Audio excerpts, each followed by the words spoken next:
Students online तैयारी channel को subscribe करें और बेल आइकन को प्रेस करके लेटेस्ट वीडियो देखें सबसे पहले। हेलो दोस्तों, मैं कैलाश आपका स्वागत करता हूं ऑनलाइन तैयारी के यूट्यूब चैनल पर। अभी 6 जनवरी 2019 को यूपी असिस्टेंट टीचर का जो एग्जाम हुआ है, आपका कैसा गया ये हमारे कमेंट बॉक्स पर जरूर बताना। हमारे जो मॉक टेस्ट थे उन पे एक रिव्यू हमें मिलेगा कि उन्होंने आपको कितना हेल्प किया है और किस तरीके से किया है। तो ये आप कमेंट में जरूर बताना कि वो उनका बेनिफिट कुछ आपको मिला है या नहीं मिला है। जैसा भी आपको लगा वो आप बताना। तो आज हम लेके आए हैं आपके लिए जो यूपी असिस्टेंट टीचर है, पेपर का पूरा एनालिसिस हम करेंगे कि पेपर कितना आसान था, कितना मुश्किल था और मेरिट किस हिसाब से बन सकती है और कितनी तक आपको फायदा, यानी कि जो जनरल कैटेगरी है, यानी कि जनरल अगर कहें तो जो शिक्षा मित्र नहीं है उन लोगों को वो कितने नंबर लेके आए कि उनको बेनिफिट मिलेगा या वो उस मेरिट में आ सकते हैं। तो पहले हम सब्जेक्ट वाइज देख लेते हैं कि हमारा जो पेपर था वो किस टाइप का था। अगर हिंदी की बात करें तो हिंदी में आए थे आपके 20 क्वेश्चन। हिंदी में 20 क्वेश्चन थे। अब इन 20 क्वेश्चन के अंदर वही कुछ ग्रामर के, लेकिन एक जो चीज नई दिखी थी सिलेबस से अलग, वो थी जो इन्होंने पूछा था साहित्य से रिलेटेड, यानी कि आदिकाल को बीज वपन नाम किसने दिया या फिर सरस्वती पत्रिका का प्रकाश संपादन किसने किया। ये जो कुछ क्वेश्चन थे ये थोड़ा सा सिलेबस से अलग आए, क्योंकि सिलेबस में लिखा गया था कि अपठित गद्यांश, पद्यांश और व्याकरण। तो ये व्याकरण से थोड़ा सा अलग आए, लेकिन पेपर बहुत, यानी कि अगर ये क्वेश्चन आए भी तो बहुत ज्यादा मुश्किल नहीं थे, पेपर आसान था। यानी कि अगर हिंदी के पोर्शन की बात करें तो पेपर बहुत सिंपल था, कोई बहुत ज्यादा मुश्किल नहीं हुई होगी। अगर आपने थोड़ी बहुत चीजें, बेसिक चीजें भी अगर आपने हिंदी की पढ़ी है तो मुश्किल नहीं हुई होगी। इसके बाद आया संस्कृत का जो टॉपिक था। संस्कृत के अंदर आए थे 10 क्वेश्चन। अब इन 10 क्वेश्चन के अंदर यानी कि समास पूछ लिया गया था, ठीक है, और लकार पूछे गए थे। तो ये जिन्होंने संस्कृत बेसिक पढ़ी है उन्होंने आराम से कर लिया होगा, लेकिन हो सकता है कि काफी सारे लोग छूट गए क्योंकि उनका या तो हिंदी पर उन्होंने कमांड कर रखा होगा या इंग्लिश पर कर रखा होगा। तो हो सकता है कि संस्कृत का कुछ पोर्शन छूटा हो, लेकिन अगर आपने थोड़ा बहुत भी संस्कृत पढ़ा है तो आप कर सकते थे उन क्वेश्चन को।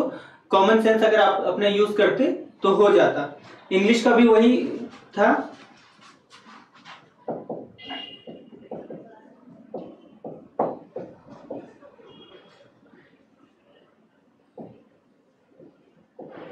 इंग्लिश के अंदर भी 10 क्वेश्चन आए थे।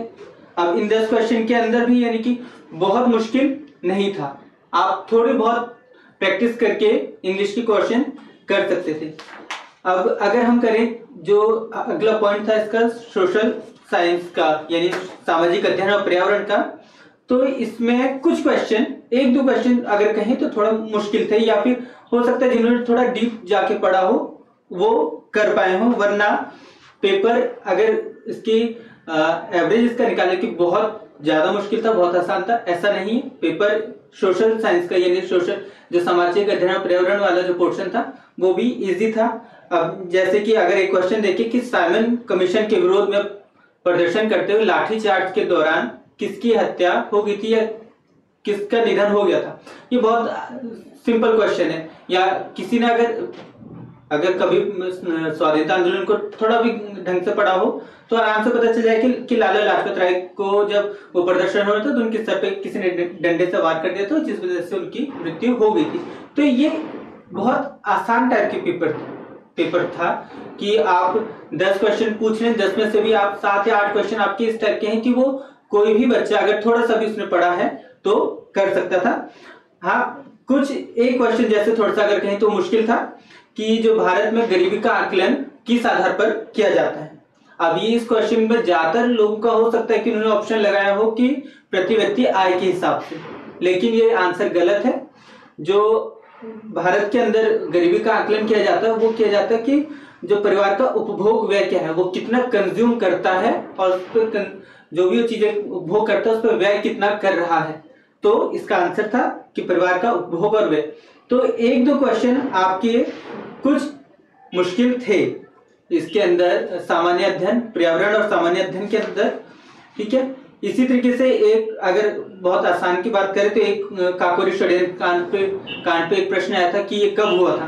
1925 में हुआ था ये। एक थोड़ा सा अगर कहें थोड़ा सा मुश्किल अगर कहें तो कि भारतीय संविधान सभा के पहले अध्यक्ष कौन थे। हो सकता है कई लोगों ने राजेंद्र प्रसाद भी लगा दिया, लेकिन ये इसका आंसर नहीं है। इसके डॉक्टर सच्चिदानंद सिन्हा है। इसी तरीके से अगर हम बात करें मनोविज्ञान और शिक्षक कौशल की, तो इसके अंदर यानी कि जो थ्योरी बेस्ड क्वेश्चन है वो ज्यादा है। आप अप्लाइड वालों को नहीं कह सकते कि आपको बहुत ज्यादा उनमें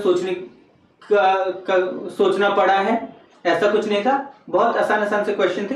अब पहला एक क्वेश्चन एक था कि मिड डे मील कार्यक्रम क्यों शुरू किया गया। तो उसका सीधा जो मिड डे मील था उसका एक ही उद्देश्य था कि जो प्राइमरी अभी तक जो बच्चे स्कूल में नहीं आ रहे थे उनको किस तरीके से स्कूल में एनरोल करवाया जाए, बच्चों का एडमिशन करवाया जाए। तो मिड डे मील ताकि जो पेरेंट्स हैं वो कम से कम अपने बच्चों को यानी कि पढ़ने के लिए भी और पढ़ने के लिए भेजें मिड डे मील की वजह से कि उनको वहां पे खाना भी मिल जाएगा और वो पढ़ भी लेंगे। तो ये बेसिक वो था मिड डे मील का कि उसका कारण क्या है कि मिड डे मील कार्यक्रम शुरू क्यों हुआ। तो सीधा ये इसका आंसर था कि बच्चों को एनरोल करवाना था स्कूल के अंदर। इसी तरीके से अगर हम वो कहें कि एक दो जैसे मैंने कहा कि बहुत ज्यादा अप्लाइड नहीं थे, थ्योरेटिकल था। थ्योरेटिकल में जैसे पूछा गया था कि किसने कहा नवाचार एक ऐसा विचार है जिसमें व्यक्ति नवीनता का अनुभव करता है। अब आप किसी की कोटेशन को कभी भी बिल्कुल रट के नहीं जा सकते। हो सकता है बहुत सारे लोग बिल्कुल रट के चले जाएं, उनको पढ़ के जाएं और तब वो याद रहे, लेकिन कोटेशन में एक वो रहता है कि हाँ आप डाउटफुल रहते कि ये भी हो सकता है ये भी नहीं हो सकता। तो ये बिल्कुल थ्योरेटिकल है, यानी कि आपने अगर किताबों को ढंग से पढ़ रखा है उनमें आपको ज्यादा सोचने की जरूरत है नहीं, या तो आपको पता है या नहीं पता। इस टाइप के जो क्वेश्चन थे, ठीक है। तो एक बहुत आसान सा क्वेश्चन आया था कि वो एनसीईआरटी द्वारा जो नेशनल फ्रेमवर्क है वो कब प्रस्तुत किया गया, ठीक है। तो इसका सीधा उत्तर था 2005 में। अब अगर हम इसके अलावा बात करें मैथ्स के क्वेश्चन की, वो साइंस के क्वेश्चन की, तो साइंस के क्वेश्चन कुछ थोड़ा सा हो सकते हैं मुश्किल थे, थोड़ा बहुत, यानी कि अगर वो भी बहुत ज्यादा नहीं। जैसे अब एक क्वेश्चन पूछा गया था कि रतौंधी किस विटामिन की कमी से होता है। बहुत आसान सा सवाल था, विटामिन ए, ठीक है। और इसी तरीके से एक पूछा गया था कि वातावरण का वह क्षेत्र जिसमें ओजोन परत उपस्थित रहती है कहलाता है। अब स्ट्रेटोस्फीयर ये इसका आंसर है। इसी तरीके से अगर मैथ्स की बात करें तो मैथ्स में यानी कि मैथ्स का जो पोर्शन है वो इस टाइप का है कि आप जिसमें सिर्फ बेसिक जमा घटा कर लेता है वो नहीं कर सकता। 10th लेवल का मैथ आया था, आप ये सोचिए कि आपको बस थोड़ा बहुत आता है, बेसिक नॉलेज है मैथ्स का और आप उस पेपर को कर लेंगे, ऐसा नहीं था। आपको थोड़ा बहुत उसका यानी कि आपको मैथ्स की अच्छी नॉलेज होनी चाहिए थी। आप यानी फॉर्मूले आपको याद होने चाहिए थे और जो न्यूमेरिकल्स हैं उनके बारे में भी आपको पता होना चाहिए था। आप बिल्कुल जाके मैथ्स को कर देते, ऐसा मैथ्स नहीं था। यानी कि मैथ्स का अगर स्टैंडर्ड कहें तो थोड़ा और पेपर के मुकाबले, पेपर के जो और सेक्शन थे उनके मुकाबले कहें तो बढ़िया था। इसी तरीके से अगर हम मैथ्स के बाद बात करें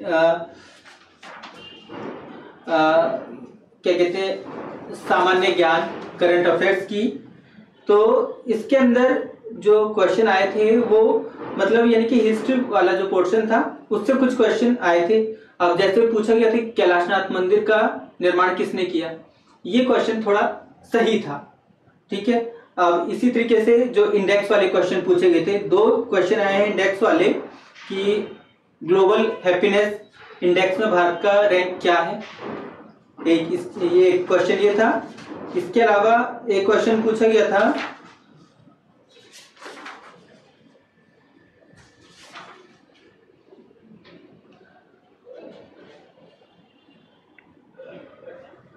ठीक है। इसके अलावा जो एक क्वेश्चन आया था कि वो कुंभ मेले को सांस्कृतिक धरोहर में कब शामिल किया गया, सांस्कृतिक धरोहर की सूची में कब शामिल किया गया।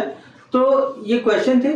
इसमें ज्यादातर जैसे मैंने अपने लास्ट टाइम पे एक बताया था एक वीडियो में कि आप लास्ट टाइम पे ऐसे कौन कौन सी चीजें हैं जो पढ़ के जाए। तो उसमें मैंने कहा था कि आप जितने भी अभी हाल फिलहाल में जो भी अवार्ड मिले हैं, चाहे वो नोबेल हो, ऑस्कर हो या फिर एशियन गेम्स हो, मैंने कहा था कि इन चीजों को आप पढ़ के जाए। तो उससे 2 क्वेश्चन अगर कहें तो आए हैं कि एक तो जैसे कि किस भाग, जैसे नोबेल 6 क्षेत्रों में मिलता है, तो इस बार पूछा गया था कि किस क्षेत्र में इस बार नोबेल नहीं दिया गया।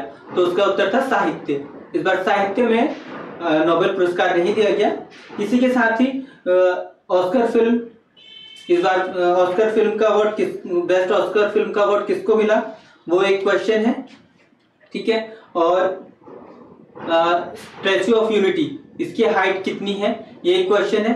तो अगर कहें तो करीबन पिछले 5-6 महीने का जीके आया है, वो करंट अफेयर आया है, उसमें भी दिसंबर तक का ये पूछा गया है। दिसंबर तक का अगर कहें तो किस तरीके से कि जो हमारे अभी नेशनल वो चीफ इलेक्शन कमिश्नर जो हमारे अपॉइंट हुए हैं सुनील अरोड़ा, उन्होंने ये जो रावत जी हैं हमारे,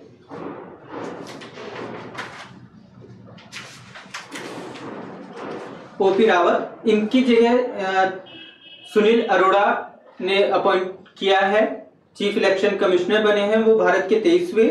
ठीक है, तो यानी कि दिसंबर तक का लगभग आपका जो करंट अफेयर वो आया है। इसके बाद अगर हम बात करें लाइफ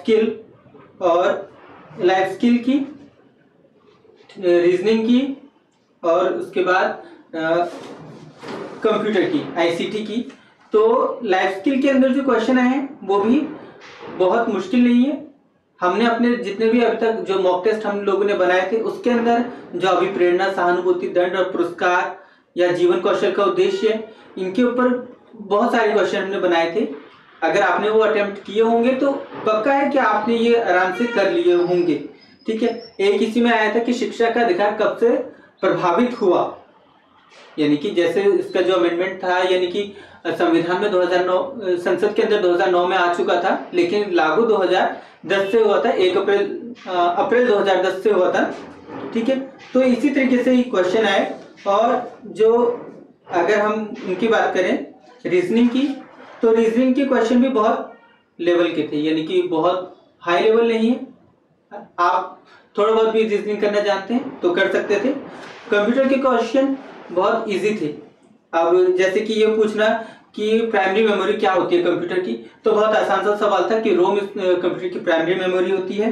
ठीक है, और आईसीटी का उद्देश्य क्या है शिक्षा के अंदर जो आईसीटी इंफॉर्मेशन टेक्नोलॉजी वाला जो है कि कम्युनिकेशन एंड टेक्नोलॉजी, ये एजुकेशन में क्यों, इसका एजुकेशन में हम लाने का उद्देश्य क्या है। शिक्षा को हम बिना, अभी तक भी हम बिना आईसीटी के, यानी कि जो इंफॉर्मेशन टेक्नोलॉजी है, इसके बिना भी अभी तक हम पढ़ा रहे थे, लेकिन अब क्या ऐसे कारण हो गए कि या क्यों ये जरूरी हो गई है हमारी शिक्षा के अंदर। तो एक बहुत अच्छा सा सवाल था। ठीक है, क्वेश्चन मुश्किल नहीं था।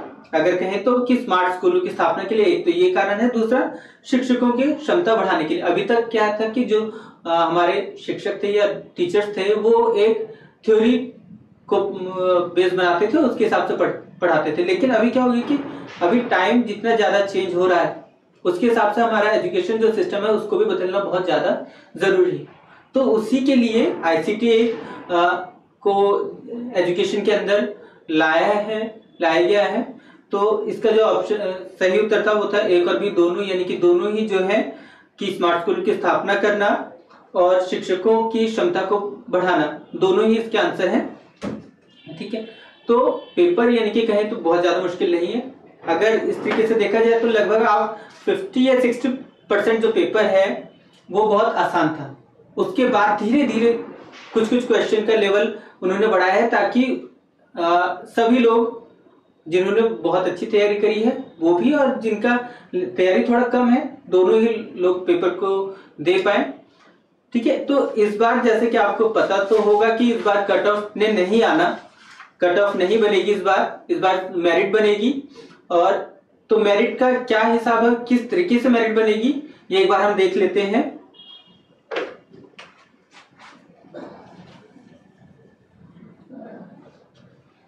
तो मेरिट जो बननी है उसके अंदर यानी कि आपके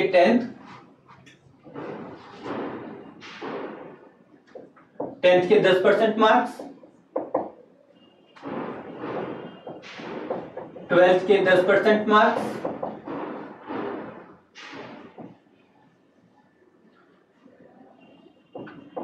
ग्रेजुएशन के 10% मार्क्स, बीटीसी के 10% मार्क्स,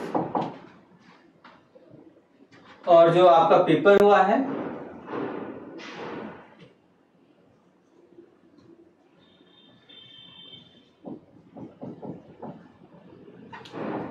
रिटर्न जो एग्जाम है इसके 60% मार्क्स। मतलब कि आपके जो 10th लेवल में आपने जितने भी नंबर स्कोर किए हैं, अगर आपने 60% करा है, 70% करा है, 80% करा है, जो भी करा है उसका 10%। मान लीजिए आपने अगर 70% मार्क्स स्कोर करे हैं 10th के अंदर, तो आपके 7 नंबर आपके जोड़े जाएंगे। इसी तरीके से अगर हम सभी में आपके 70 मान लेते हैं, 70 नंबर हम अगर सभी में मान लेते हैं कि 70% आपने ग्रेजुएशन, आपने 10th, 12th, ग्रेजुएशन और बीटीसी में स्कोर किए हैं, तो आपके सभी से 7 नंबर जोड़ लिए जाएंगे। इसके अलावा यानी कि जो रिटर्न एग्जाम हुआ है, जो कल ही 6 जनवरी को जो रिटर्न एग्जाम हुआ है, उसमें आप जितना भी 150 नंबर का जो पेपर है उसमें से आप जितना भी स्कोर करेंगे उसका 60% काउंट किया जाएगा। मान लीजिए आपने 150 नंबर का पेपर हुआ, उसमें से आपने 90 नंबर स्कोर करे, आपके जो 90 क्वेश्चन है सही हुए, आपके 90 नंबर आए हैं 150 में से, तो ये हुआ 150 का 60%, आपके 90। अब 90 का 60% क्या होगा, 54 नंबर आपने, यानी कि आपके 54 नंबर काउंट किए जाएंगे इन 150 में से। तो जो आपकी मेरिट बनेगी वो बनेगी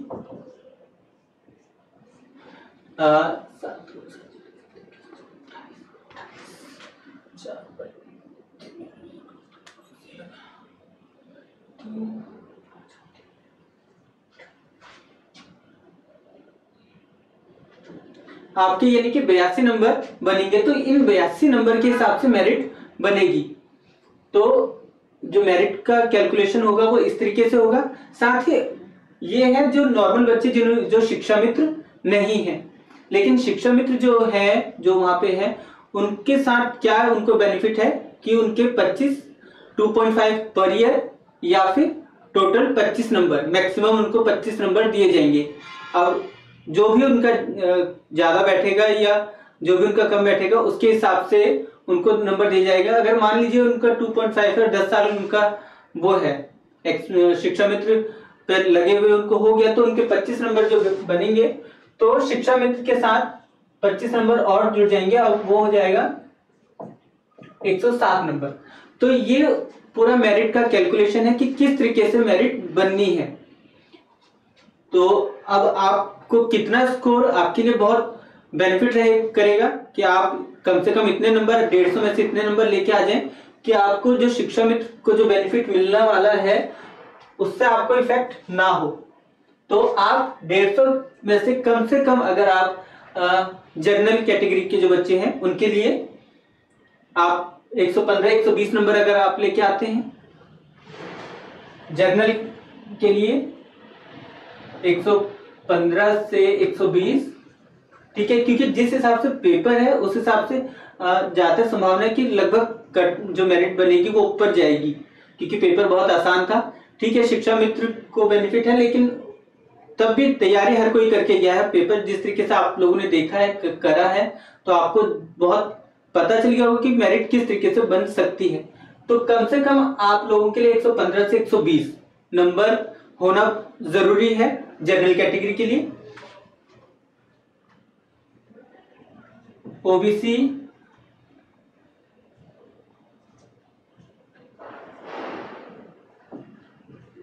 के लिए अगर कहें तो 110 से 115, ठीक है।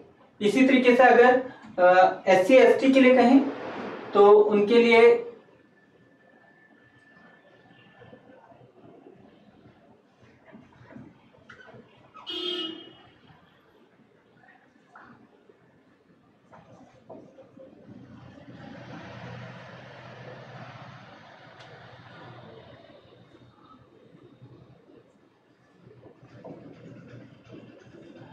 उनके लिए भी क्या है, तो SC ST के लिए भी OBC के लिए 110 से 115, SC ST के लिए 105 से 110, यानी कि अगर वो इतना नंबर लेके आते हैं 150 के अंदर से, तो बहुत ज्यादा चांस है कि उनका सिलेक्शन होने के बहुत ज्यादा चांसेस बने रहेंगे। ठीक है, लेकिन यानी कि आप ये तो मान के चलिए कि आपको 100 से ऊपर नंबर लाने ही पड़ेंगे, तभी आपका इस बार जो पेपर हुआ है उसमें सिलेक्शन होगा। पेपर के हिसाब से अगर पेपर को देखें, उसका टोटल जिस तरीके से हमने देख भी लिया है और एनालिसिस करा भी है कि पेपर का लेवल क्या था, तो आपको इतने नंबर लाने पड़ेंगे, तभी आप जो शिक्षा मित्र हैं उनको थोड़ा सा कम्पीट कर पाएंगे, क्योंकि उनके पास पहले से ही 25 नंबर का एक एडिशनल एडवांटेज है। तो आपको उसके हिसाब से भी अगर सोच के चले तो आपको कम से कम इतने नंबर लाने पड़ेंगे, तभी आप जो फाइनल मेरिट बनेगी उसमें आ सकते हैं।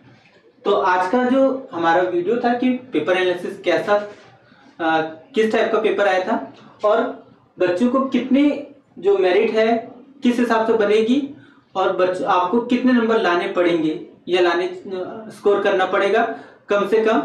तो इसी के ऊपर हमारा वीडियो आपको कैसा लगा यह हमें जरूर बताइएगा।